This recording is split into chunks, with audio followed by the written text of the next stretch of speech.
would like you to know that how happy I am that we made it this year, to be here together with so many Ellingtonians, lovers and specialists, and I'm really honored to speak for you today.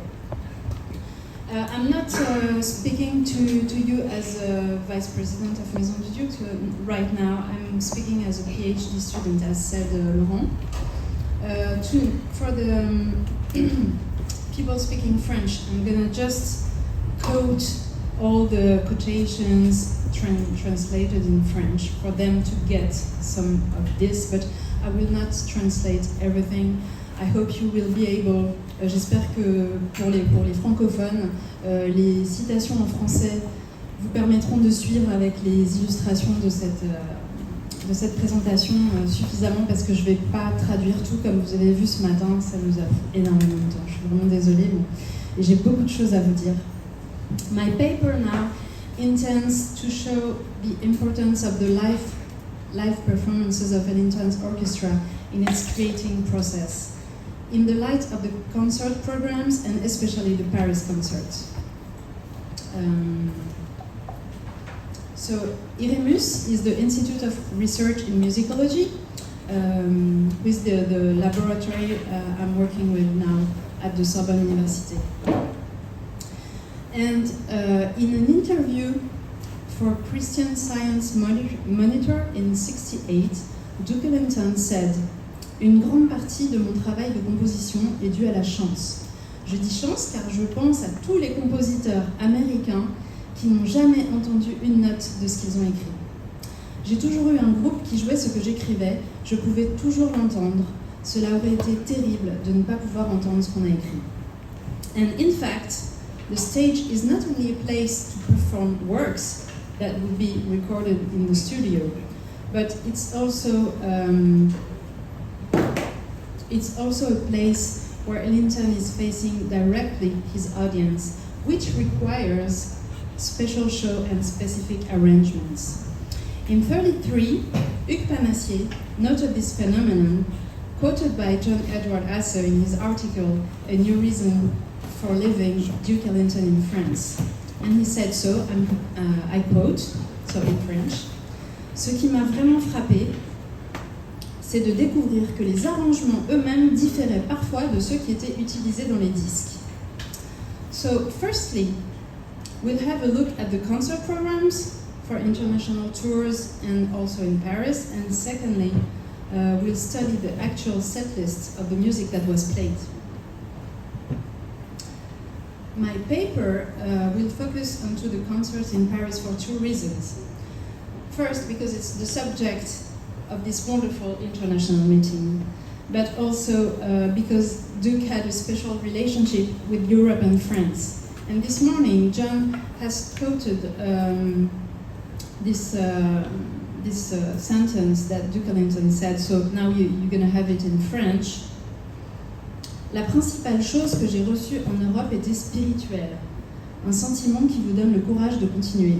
Si on pense que je suis quelqu'un d'important, peut-être que j'ai exprimé quelque chose, peut-être que notre musique a un sens.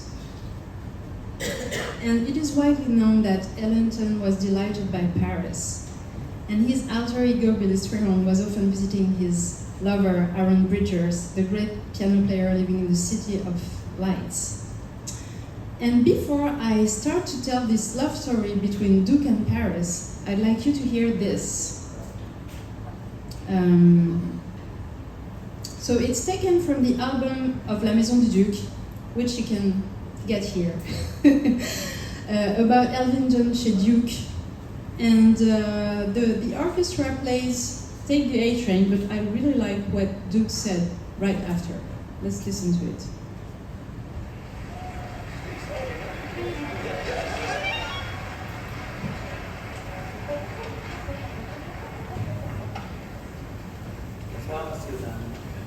Ce soir, j'ai l'honneur de présenter le concert que je crois c'est le meilleur jazz concert que j'ai apporté à New York avec l'orchestre de Duke Ellington. Merci. Et maintenant, j'espère que vous aimez bien le concert.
Thank you very much, ladies and gentlemen, for such a warm welcome. You're very beautiful, very sweet, very gracious, very generous. And all the kids in the band want you to know that Paris is the world's greatest place to drink champagne.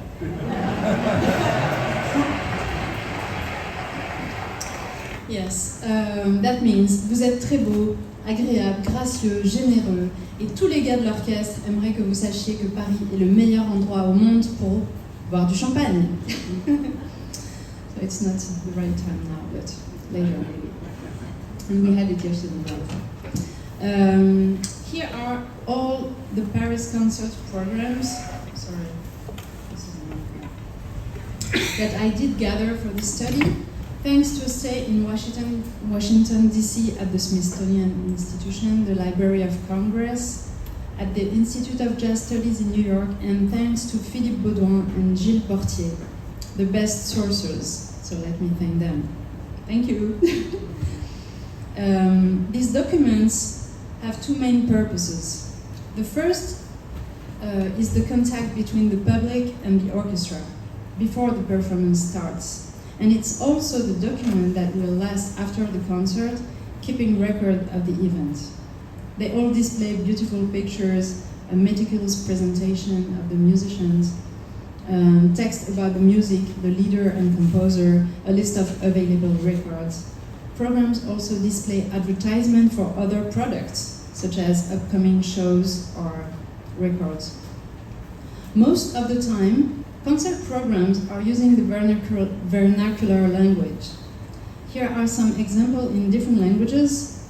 We have Dutch, Italian, Arabic, Japanese, and Russian in 71. And sometimes they were bilingual, in French and English for the United Nations, or even trilingual, French, English, and Spanish for Mexico. Most of the time the covers show either a picture of Ellington, but there are a few exceptions, such as the Hot Club, we have a picture for the whole orchestra, or only a graphic design of the name of Ellington, or even abstract forms.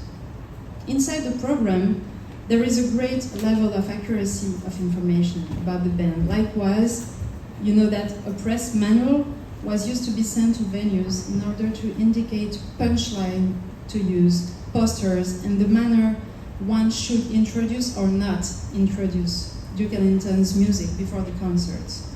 Nothing is left to chance, because Ellington was controlling very much his communication. In France, for example, in 1933, the goal is to underline the fact that the orchestra gathered African American musicians, people of color, because that kind of orchestra was almost never performing in Paris. So you see here, the greatest American jazz with colored men only. This is for English-speaking people. And also, the purpose was to say that Ellington was really inventive and creative. Here you can see créateur d'une nouvelle forme de musique de danse, means creator of a new form of dance music. And here is the program itself that you saw this morning already, with a beautiful cover pic shot in Chicago. There is a presentation of Ellington and his music. Then the musicians, the music, pics of the orchestra with different sections of the band, trumpet, saxophone, trombone, rhythm section, all the phonograms by Ellington and other pics of the orchestra, and then another beautiful pic of Ellington at the back. Hence, the question was about the music that would be performed, since the program is quite undefined. It displays a list of works that should possibly be performed by the band, because Ellington was used to set the program at the last minute. Juste un petit mot pour dire donc, en français que tout était très très précis, sauf le programme qui allait être joué. The connoisseur would check the titles as they were played and write down the titles of the missing ones to keep the record of the performance. Here are a few examples of that kind of uncertainty. Selections from the following, in 33, qui sera déterminé parmi les œuvres suivantes, in 39. Choose the program for the following, in 65. And in Russian, you could say, в répertoire, in 71. In 1958, in Manchester, the program was even displaying a 24-field section that was meant to be filled by the listener. It was saying, so I'm quoting in French, du fait qu'Ellington varie son programme à chaque performance, il nous est impossible d'imprimer un programme complet. Les espaces ci-dessous vous permettront de garder une trace des œuvres jouées pendant le concert auquel vous avez assisté. Remplissez les titres au fur et à mesure des annonces. And thanks to a listener, we know exactly what the band played that night. Sometimes the suspense is even higher for the public and the journalists. For example, at Lincoln Center in 65, Ellington was performing with a smaller band, a septet, and it says, I'm saying in French, Monsieur Ellington annoncera le programme depuis la scène. And the handwritten notes, vous voyez les notes qui sont restées, indicate titles such as The Queen's Suite, Sucre et Velours, Single Petal of a Rose, Happy Reunion, The A-Train, Soft Lady, Such Sweet Thunder, Creole Love Call, Ad Liben Nippen, Tenderly, and several works in trio. To sum up, we can tell that usually the concert programs present all at once a high level of information and a great uncertainty concerning the music that would be actually performed. Even for the musicians themselves, there is a great suspense. Duke wasn't giving the setlist to the musicians, and they had to identify the next title from the intro Duke would play. Here is the story Vince Prudente told me about Stardust, which was his moment as a soloist. Donc pour les musiciens aussi, c'était un très grand suspense, parfois même sur scène. Vince Prudente, un tromboniste qui a joué dans l'orchestre, dans le dernier orchestre d'Ellington, m'a raconté dans une interview. Je cite, « Parfois, Duke jouait band call pour rappeler le groupe sur scène, et parfois, il nous jouait des tours.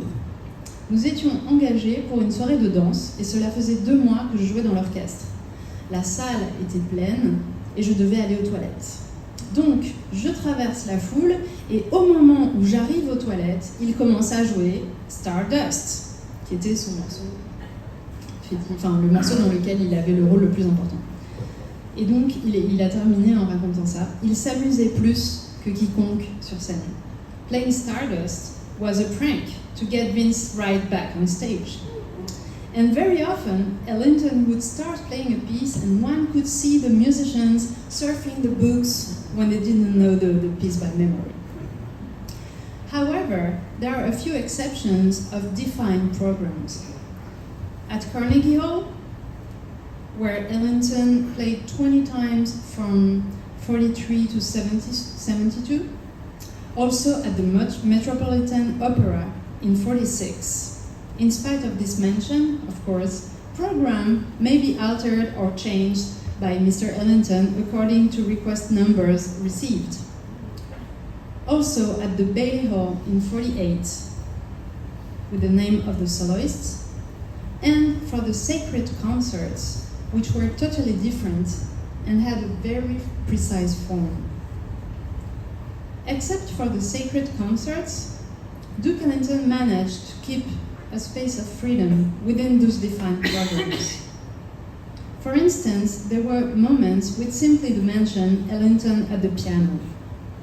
In Italy in 50, one can read at the end of the program, you can see it in blue, Ellington au piano, which means Duke Ellington would play some tunes piano solo. Therefore, he could play anything he liked. It was the same for the Carnegie Hall in 46.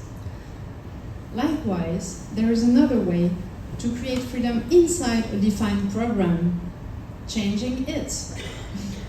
In 59, at the Hunter College in New York, the handwritten notes show that the order was changed and that the orchestra played additional titles from the program, and the actual setlist was the following.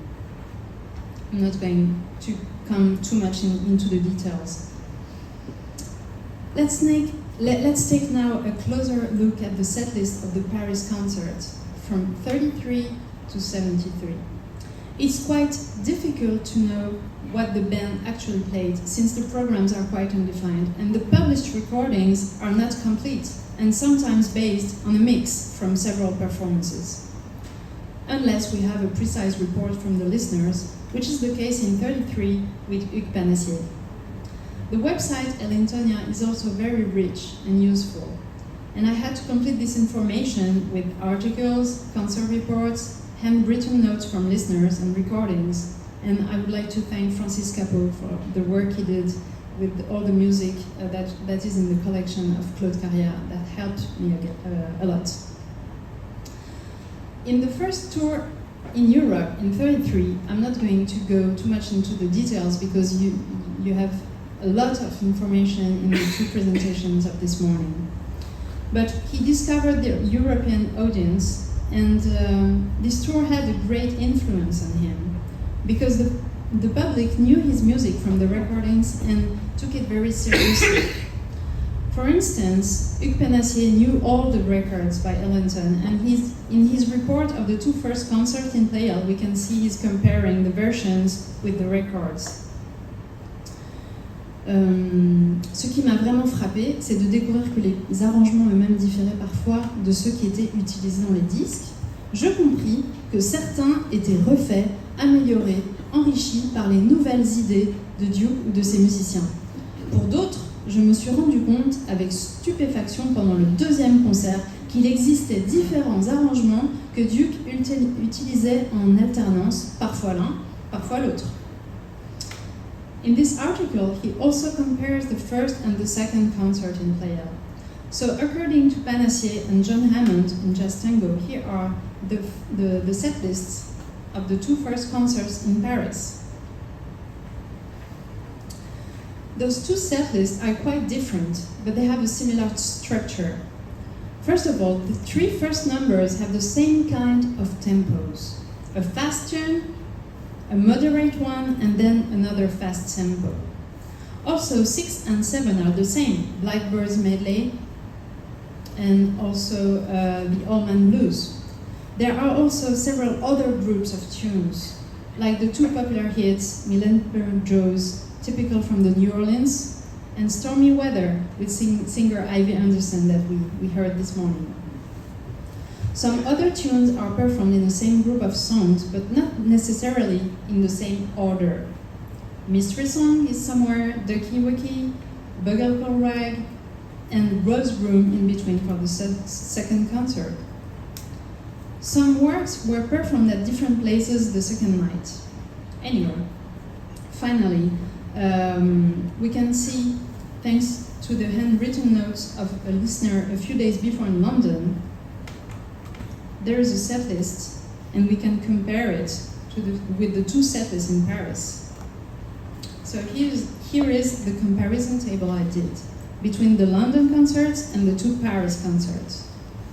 The numbers that were performed the 3 nights are in yellow. At the opposite, you can see that the titles performed only once are in blue. And this means that the majority of these works had been performed at least once in Paris. It is striking that the orchestra is performing a small number of titles every night, and the rest of the repertoire is alternatively picked by Ellington in a common reservoir of works. En deux mots, en français, quand on compare toutes les setlists des concerts d'Ellington, notamment les deux à Pleyel avec un concert auparavant à Londres, on se rend compte que certains titres, mais assez peu, c'est ceux qui sont en jaune, sont joués à chaque fois, et que les autres sont la plupart du temps en alternance, joués une fois ci, une fois là, et qu'en réalité, il aime bien renouveler son répertoire de concert en concert.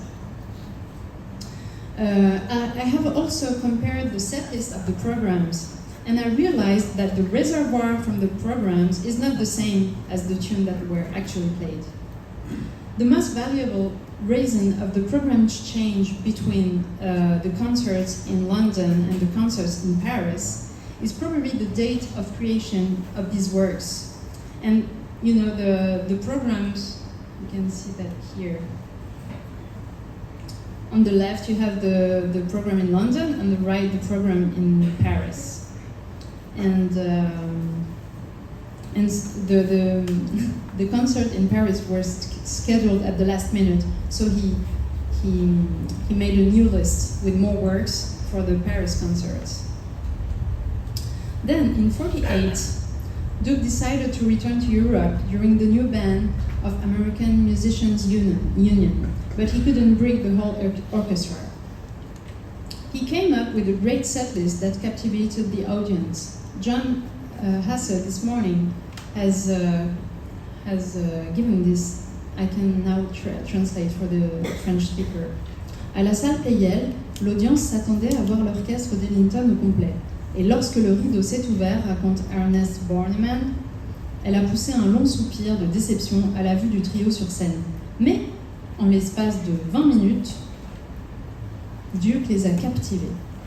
En continuant dans l'esprit qu'il avait établi, il mit en valeur Nance pour 2 numéros de comédie, Squeeze Me But Don't Tease Me et Just a Setting and a Rockin', tous deux brillamment joués par l'un des grands comédiens de notre temps. Alors que le public réclamait un rappel, Duke joua le dernier morceau du programme, Take the A-Train, puis quitta la scène. La clameur est telle que le rideau s'ouvre à nouveau en quelques secondes et avec un art bien calculé, Duke donne un 3e set de 5 pièces parmi les meilleures du répertoire. Mood Indigo, Sea Jam Blues, Body and Soul avec une extraordinaire parodie des vocalistes de Bog par Ray, Turnip ou Tulip et Honeysuckle Rose, une série de rappels extrêmement généreuses. So that was a great night. But then a major incident happened in Chaillot in '50. This had a huge impact on the opinion and probably influenced Ellington on the way he conceived his set list. As he wrote in Music is My Mistress. De retour au pays, j'ai retrouvé mon big band et je ne suis retournée en Europe qu'en 1950 avec l'orchestre au grand complet. Il y avait un peu d'agitation à Paris à l'époque, ce qui ne nous a pas empêchés d'être accueillis par un public de fins connaisseurs au Palais de Chaillot. C'était la première fois que l'orchestre au complet se produisait en Europe depuis 1939, et les amateurs de jazz parisiens étaient remarquablement informés. Ils ne voulaient pas qu'on leur serve n'importe quoi. Comme ils n'avaient pas entendu tout ce que nous avions écrit depuis 1943, date à laquelle on avait commencé à composer chaque année une œuvre longue, j'ai essayé de les épater en jouant la Liberian Suite. À la fin d'un des mouvements, un jeune homme descend l'allée, s'approche de la scène et dit « Monsieur Ellington, nous sommes venus écouter Ellington, ceci n'est pas du Ellington !» Alors, bien sûr, on a dû renoncer au programme prévu et revenir aux années d'avant 1939, à la Black and Tan Fantasy et à ce genre de musique. And thanks to the great writer, critic and jazz lover, Boris Vian, we have some details of that scene. He had listened to the band in Le Havre a few days before, and he's comparing the two concerts. Donc voici maintenant le texte que Vian a écrit pour raconter exactement le même incident. Le programme est le même qu'au premier concert du Havre, à quelques variantes près. Par miracle, cependant, le micro fonctionne ici. Une seconde audition de la Liberian Suite et je constate une seconde fois que c'est la partie de loin la plus intéressante du concert. C'est une des œuvres sérieuses de Duke et c'est vraiment de la belle musique. Juste après, Kay Davis chante. Tout va bien pour Creole Love Call et Don't Blame Me, mais au moment même où elle est en train d'interpréter avec Billy Strayhorn au piano une composition de ce dernier, un imbécile trouve le moyen de protester dans la salle. Évidemment, cette musique-là ne ressemble pas à du King Oliver, mais personne, sauf lui sans doute, n'est venu ici pour écouter du King Oliver. Il est regrettable de constater que le public français est toujours le plus mufle de la terre au concert de jazz. Enfin, passons. So, on one hand, a part of the audience is lost and doesn't recognize the music and the sound of the band from the 30s. But on the other hand, some people are also very disappointed by Ellington playing a medley of old tunes. So reported the composer and scholar Michel Philippot, who was later teaching at the Conservatory of Paris. So I translated this in English for you. Car nous n'avons ni le parti pris du choix, ni la faiblesse du compromis, et c'est pourquoi nous regrettons cette soirée d'avril 50 où nous vîmes Duke Ellington, le pied levé, sur la pointe, s'arrêter à mi-chemin des sens et de l'esprit, tel un chat timide hésitant devant la porte qui sera bientôt fermée. En 1950, Duke Ellington s'est arrêté sur son chemin. Trop intelligent pour conserver, trop faible pour détruire, trop sincère pour renouveler, il s'est anéanti jusqu'à l'inconvenance. L'inconvenance du pot pourri, élevé sur la décomposition du déjà fait. Incredible, but it's true. And the producer of the concert himself wrote to Duke Ellington about that incident, asking for a change of set list. It's very unexpected to have access to this information, as John told me, in the collection at the Smithsonian Institution. And it's the only trace of a conflict between Ellington and the producer ever. You can see the letter here. Producer Borkon says, "We should never allow ourselves to go against the public's wishes, as it is the thing of greatest importance." And here is the request. Therefore, 4 very showy morceaux should be added, 2 at the end of the first part and 2 at the end of the second part. And he adds this: "I insist that all this is done immediately to avoid bitter and grave consequences." En 2 mots pour les francophones, Borkon, qui était le producteur du concert, a demandé à Ellington, suite à cet incident, de modifier sa setlist et de rallonger le concert, qui avait été considéré trop court, de rajouter 2 morceaux à la fin de la première partie, 2 morceaux à la fin de la deuxième, et de le faire immédiatement pour éviter des conséquences très très graves. Then in 58 and 59 is the great time of the medleys, probably meant to please the public and avoid another incident like Chaillot from happening.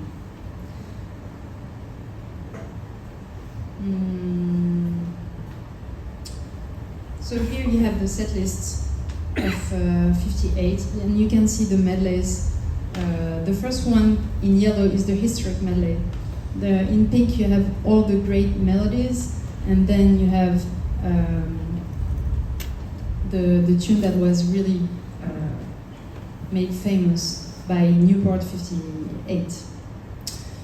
Comparing these set lists, well, this is 63. Yeah, compare these set lists, we can see that there is usually first Take the A Train, then the historical medley, a new long work, for example, Sweet Thursday, Asphalt Jungle, Fairy Suit, the soloist concertos, Melodies medley, and Take the A Train or Diminuendo to finish. And I would like, so you can see the balance here, I would like to finish this presentation with a few outstanding exceptions. When you are analyzing all the set lists of a same tour, there is sometimes a work that is not usually performed during that period, and that makes the concert unique.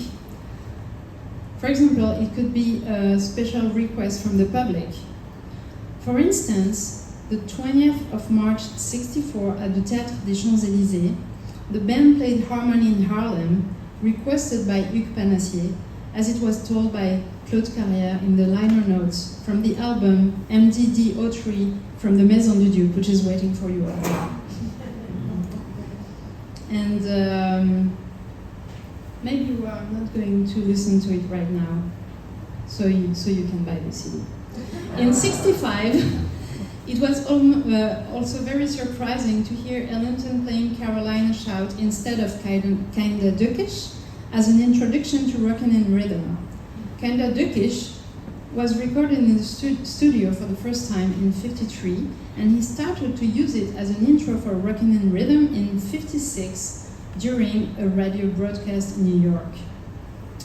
As a matter of fact, Ellington used other pieces to introduce that orchestral number in 65 and 66. The 30th of January, at the first concert, he plays Carolina Shout. During the second concert, he plays Soda Fountain Rag, his first composition. Then the next day in Copenhagen, he gets back to Kinda Dukish, but later in London, during the same tour, he tries out another tune, the Blues number 11, at the Royal Festival Hall.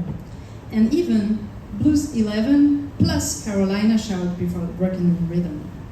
Again, in February 66, he tries other possibilities. One is piano tinkle, and later there is also piano doodle. We don't have the recordings of these concerts. Maybe someone here? No. But it's obvious that Ellington was trying new forms and different shapes for his music. Then until 74, he gets back to the original couple. And now I would like you to hear that original combination between Carolina Shout and Rockin' Rhythm on the LP of the Médiathèque Musicale de Paris, because they have a great collection of LPs, such as these 4 albums you can see here on the screen or here in real.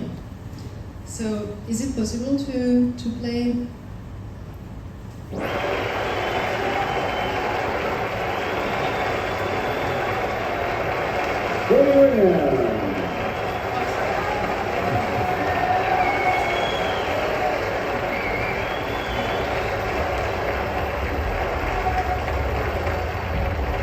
Thank you very much, Judy Williams.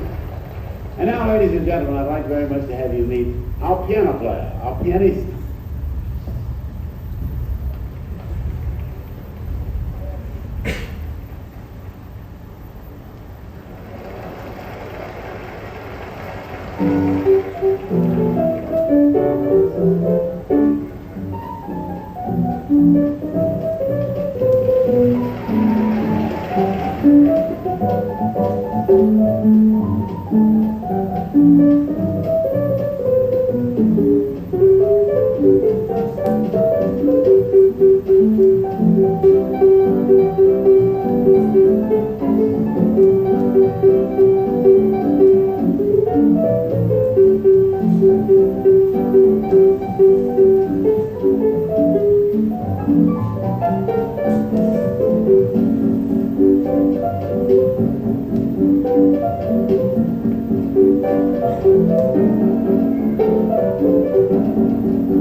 Yeah, that's exceptional. And the last fascinating exception I would like to share with you today is the concert played in January 67. As Joseph Casano said in the liner notes, ce disque a pour intérêt de présenter l'unique enregistrement d'une composition originale mettant en avant le batteur Rufus Jones, intitulé Marigold. This is the translation in English. And so we can, I don't know, a lot of you know about Marigold? No? Okay, so I'll let you hear just a bit of it. There's a theme and then there's a huge drum solo.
At that time, Ellington was very concerned by Billy Strayhorn's health issues, and he dedicated 2 of Strayhorn's compositions to him, Take the A Train and Johnny Come Lately.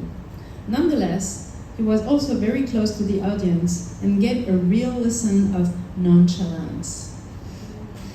So I would like you to listen to him during the second version of this Things Ain't What They Used to Be, and he's explaining how to be respectably cool and do the finger snaps without being aggressive, and of course remind you that blah blah blah, the drill. It's really a beautiful moment.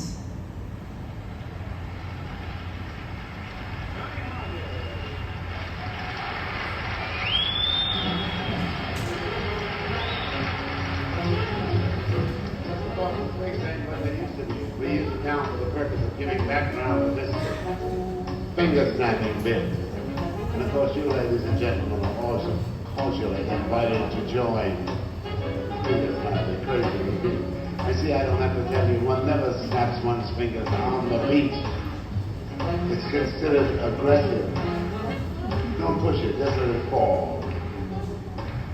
And if you would like to be conservatively hip, but at the same time tilt the left earlobe. Establish a state of nonchalance. And if you would like to be respectably cool, then tilt the left earlobe on the beat, snap the finger off the after beat left. Then you really don't care. And so by routining one's finger snapping and choreographing one's earlobe tilting, one discovered that one can become as cool as one wishes to be. With that, we certainly want to thank you for the wonderful way you've inspired us and remind you that you are very beautiful, very sweet, very gracious, very generous, and we do love you madly. Thank you.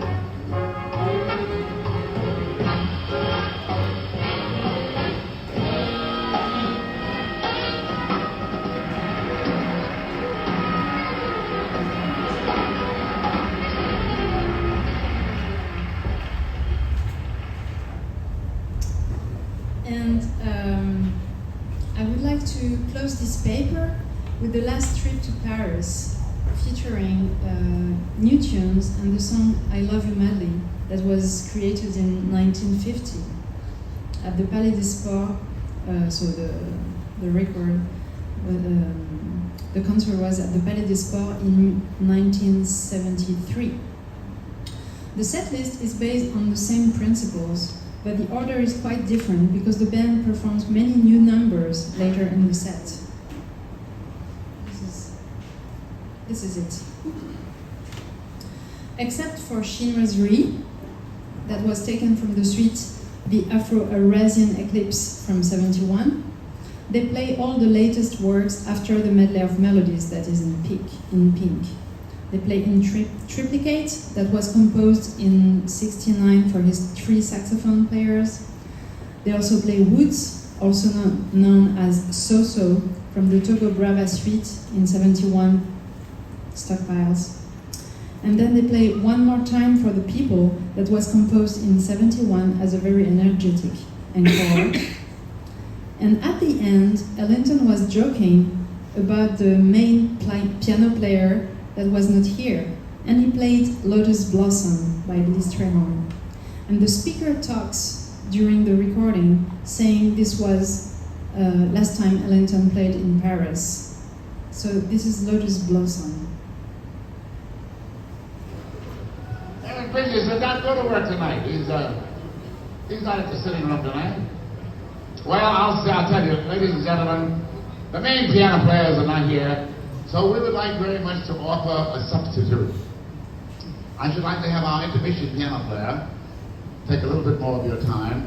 This time it's Billy Strayhorn's Lotus Blossom.